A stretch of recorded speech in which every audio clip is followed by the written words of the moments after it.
Soy Milagros Ayala y voy a hablar sobre la localización de las tres culturas. Los mayas se expandieron por los actuales territorios del sur de México, Guatemala, Belice y Honduras. Los aztecas consolidaron un poderoso imperio en el siglo XV en el norte de México. El ejército inca se expandió sobre los actuales territorios de Ecuador, Perú, Bolivia, norte de Chile y noroeste de Argentina. Soy Luisana Benítez y voy a hablar de la organización económica y técnicas de cultivo. En los mayas, la principal actividad económica era la agricultura. El comercio fue otra actividad importante donde se realizaba el trueque. Los principales productos cosechados eran el maíz, calabaza, porotos, mandioca y cacao. Tenían dos formas de cultivo. La primera, milpa o roza, que consistía en la quema de malezas secas para utilizar la ceniza como abono.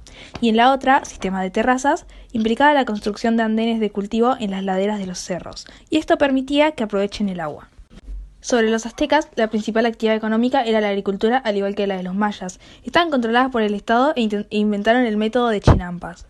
Este se basaba en construir ingeniosas islas artificiales que hacían con balsas rellenas de tierra y la lanzaban a los lagos o lagunas. En ellas cultivaban flores y hortalizas como maíz, porotos, chías, tomates, entre otros. También incluía la coca. Pasando a los incas, su principal actividad económica era la agricultura como los mayas y aztecas. Las tierras eran distribuidas por el Estado en tres grandes grupos. Las tierras del Inca, que eran trabajadas por los campesinos para mantener al Inca, nobleza y ejército. Las tierras del Sol, trabajadas por los campesinos, que estaban destinadas al sostenimiento de los sacerdotes, rituales y ofrendas a los dioses. Y por último, las tierras de los Aylus, que eran entregadas por los curacas a los campesinos. Y era donde las familias debían entregar tributos. Soy Delfina Formica y voy a hablar de la organización política maya, azteca e inca. Organización política maya. El máximo gobernador era el Huinik. Su cargo era hereditario y vitalicio, es decir, que se mantenía durante toda su vida. Era absolutista, esto es que concentraba todos los poderes religiosos, civiles y militares. También era teocrático. Se organizaban en ciudades y estados, manteniendo su autonomía en aspectos políticos y religiosos. Era asesorado por un consejo compuesto por sacerdotes ancianos y consejeros especialistas. Organización política azteca. El estado azteca era teocrático. El emperador Otlaconi era considerado de origen divino y constituía la máxima autoridad política, militar y religiosa. Su cargo era vitalicio y electivo, es decir, que duraba para toda la vida y no se transmitía de padres a hijos. El emperador era elegido por un consejo de electores integrado por sacerdotes y jefes militares. La designación tenía que ser unánime, por lo que las deliberaciones solían demorar varios días. Los sacerdotes eran responsables de la preparación de las ceremonias religiosas, de la sanción de las leyes y de la administración de justicia. Organización política inca. El imperio inca era teocrático, porque la máxima autoridad era el inca, soberano absoluto de origen divino. Los gobernantes del imperio inca se consideraban descendientes del fundador de la monarquía, Manco Cápac. El inca centralizaba toda la administración del imperio y su única voluntad establecía las normas. El inca elegía a su próximo heredero entre sus hijos, situación que podía provocar rivalidades en las sucesiones. Yo soy Mía Álvarez y voy a hablar de la organización social de los mayas, aztecas e incas. La organización social de los mayas era estratificada, es decir, existían desigualdades sociales entre los diferentes sectores que la conformaban. Se dividían en grupos diferentes, a base de su origen, actividades y su importancia en la sociedad. En la cúspide de esta pirámide social se encuentra la nobleza, que era el sector privilegiado que concentraba todos los poderes, políticos, religiosos y militares. En cambio, los campesinos y artesanos constituían la mayor parte de la población. Ellos se dedicaban al trabajo del campo y pago de tributo a autoridades. En la base de esta pirámide, los esclavos, que estaban conformados por prisioneros de guerra, los que no pagan tributos y los delincuentes, tenían que trabajar forzadamente. La sociedad azteca estaba dividida en capuchis o clanes, es decir, grupos de personas que se reconocían como descendientes de un antepasado común. Aunque se asentaban en un mismo sector, en la ciudad mantenían diferencias entre sus integrantes. El jefe supremo de ellos era llamado capuchik. Los grupos sociales en los que se dividían los capuchis eran los nobles o pipiltin, que conformaban el sector privilegiado, integrado por sacerdotes, jefes guerreros y funcionarios. Este sector gozaba de prerrogativas. La gente común o macehualtin, que estaba constituida por la mayoría de la población, eran campesinos, artesanos y comerciantes que debían pagar tributos, a diferencia de los esclavos o tlacotli, que eran servidores de la nobleza, eran prisioneros de guerra o gente que había cometido delitos. La sociedad inca también era estratificada y estaba conformada por Ayllu, es decir, descendientes de un mismo antepasado que mantenían culturas y religiones. Los grupos en los que se dividían los Ayllu estaban en una pirámide social, que en la cúspide de esta se encontraba la nobleza real, que encabezaba un inca y su esposa, descendientes directos de los fundadores del imperio, y tenían todos los privilegios. La nobleza provincial era un grupo perteneciente a los curacas, recaudaban tributos y reclutaban mano de obra. En esta sociedad, los campesinos y artesanos se encargaban de realizar todos los trabajos agrícolas y artesanales que aseguraban mantenimiento. Y los yanaconas, que eran individuos pertenecientes a pueblos vencidos que perdían todo tipo de vínculo con su familia y prestaban servicio a los nobles por el resto de sus vidas. Este grupo social se transmitía hereditariamente.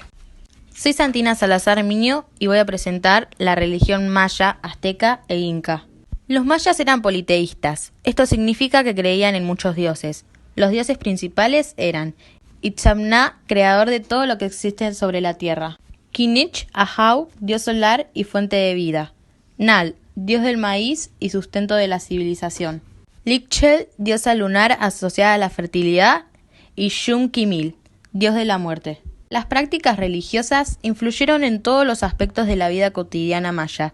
Eran habituales las ceremonias públicas para gratificar a los dioses y también las ofrendas personales otorgadas a diversas estatuas de divinidades. Religión azteca. Los aztecas explicaron su origen a través de mitos, es decir, relatos extraordinarios del pasado que ocurren gracias a la intervención de seres sobrenaturales. Según sus creencias, provenían de una región denominada Uxtlán, de la que debieron emigrar en la búsqueda de mejores tierras de cultivo. Huitzilopochtli, el dios de la guerra, los guió en una extensa travesía en la que enfrentaron a numerosos pueblos enemigos. Además, les prometió que fundarían una magnífica y poderosa ciudad allí donde encontrasen una señal divina: un águila devorando a una serpiente, apoyada sobre un nopal o cactus solitario. Los aztecas afirmaron que visualizaron esa escena en un islote del lago Texcoco, y allí mismo fundaron Tenochtitlán, su ciudad capital. La religión inca. El culto inca era dirigido por un sumo sacerdote o Illac Humá. Además de Inti, los incas veneraban a muchos dioses, ya que eran politeístas. Entre ellos, el más importante era Viracocha, un civilizador que había regalado a la humanidad la palabra, la agricultura y el tejido. Entre otras divinidades, Quilla era la luna y esposa del sol; Yapá, el rayo; y Pachamama, la diosa de la fertilidad. Las huacas eran lugares sagrados donde se veneraba a los ancestros en las comunidades locales, por ejemplo, cascadas, ríos y montes. Soy Xiomara Pretel y voy a hablar de la cosmovisión maya, azteca e inca. La cosmovisión maya quedó registrada en el libro Popol Vuh, escrito tras la conquista de América, en castellano y quiché, idioma maya. Según estos relatos, los dioses crearon, destruyeron y reconstruyeron el mundo en varias oportunidades. Las divinidades hicieron al hombre de maíz, les otorgaban sabiduría y les tocaba lavarlas en agradecimiento a su creación. La cosmovisión azteca creía que los dioses habían creado y destruido el mundo en 4 oportunidades, a través de catástrofes climáticas. Ellos consideraban que la época del quinto sol era tiempo que debían proteger, asegurando la supervivencia del astro estelar. Por tal razón, los aztecas realizaban frecuentes sacrificios a su dios en los que ofrecían sangre y corazón de seres humanos. Decían que estas ofrendas aseguraban la vida. Organizaban guerras floridas o enfrentamientos armados contra poblados vecinos, con el objetivo de conseguir prisioneros para sus rituales religiosos. La cosmovisión inca creía en la existencia de las 4 edades del mundo. Las 3 edades primeras fueron destruidas por el cataclismo. Al iniciarse el cuarto sol, llegaban los incas y comenzó la humanidad. Soy Mi Álvarez y voy a hablar de la arquitectura maya, azteca e inca. A partir del siglo III después de Cristo, los mayas construyeron imponentes centros urbanos y expandieron por las actuales regiones de sur de México, Guatemala, Belice y Honduras. La ciudad de Tikal, en el actual territorio de Guatemala, es uno de los centros arqueológicos más importantes de la cultura maya. Sus templos, pirámides, destacaban entre la vegetación selvática que rodea toda la región. En la arquitectura azteca predominaban pirámides con piedras compuestas por plataformas escalonadas con escalera central y templo en la parte superior. Las esculturas, en algunos casos, usaban grandes bloques de piedras y representaban a sus dioses y reyes. En otros más pequeños, para objetos cotidianos y animales. Utilizaban piedras preciosas como turquesa, amatista y jade. Los incas destacaron en el desarrollo arquitectónico construyendo grandes edificios con piedras talladas y pulimentadas que se ensamblaban con precisión. Sus muros tenían forma trapezoidal y las viviendas se levantaban usando una técnica pirca, colocando piedras talladas unas encima de otras. También las calles de Cusco estaban pavimentadas. La ciudad contaba con un servicio de aguas que provenía a todo el complejo urbano. Soy Milagros Ayala y voy a hablar sobre el calendario maya, azteca e inca.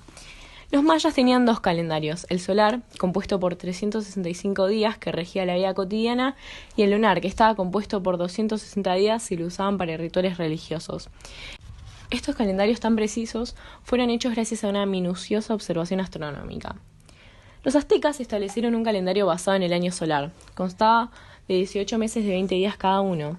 Para completar 365 días sumaban los denominados días vacíos, y para años bisiestos cada 4 años había un día de doble duración. El calendario inca constaba de 360 días, separados en 12 ciclos de 30 días cada uno. Alrededor de Cusco, que lo ubicaron en el centro del mundo, ubicaron 12 pilares señalando la salida y puesta del sol en cada mes. Gracias a este calendario podían organizar actividades agrícolas y rituales religiosos. Escritura maya, azteca e inca. La escritura jeroglífica maya consistía en dibujos que representaban ideas y objetos. Los sacerdotes escribían en códices, manuscritos confeccionados con cortezas de árboles. También registraron textos sagrados y cronologías sobre superficies de piedra, como por ejemplo murales. Los aztecas lograron registrar relatos de creencias religiosas, su visión del tiempo, sus alianzas con otros pueblos y sus bases de la economía a través de los códices. Estos eran registros que contenían ilustraciones en un papel amate, un tipo de vegetal. Estos estaban plegados en forma de acordeón, y para su realización de los jeroglíficos se necesitaba un sacerdote para interpretarlos, artistas para plasmarlos y asistentes que ayudaban con los pigmentos. Los incas tenían un método de anotación llamado quipu. Era un esquema de cuerdas de lana o fibra vegetal anudadas. Esto los ayudaba con los censos de la población, consignar productos almacenados y relatos. Los quipucamayos se encargaban de interpretarlo. Tenían en cuenta las distancias de los nudos, colores y longitud de los hilos.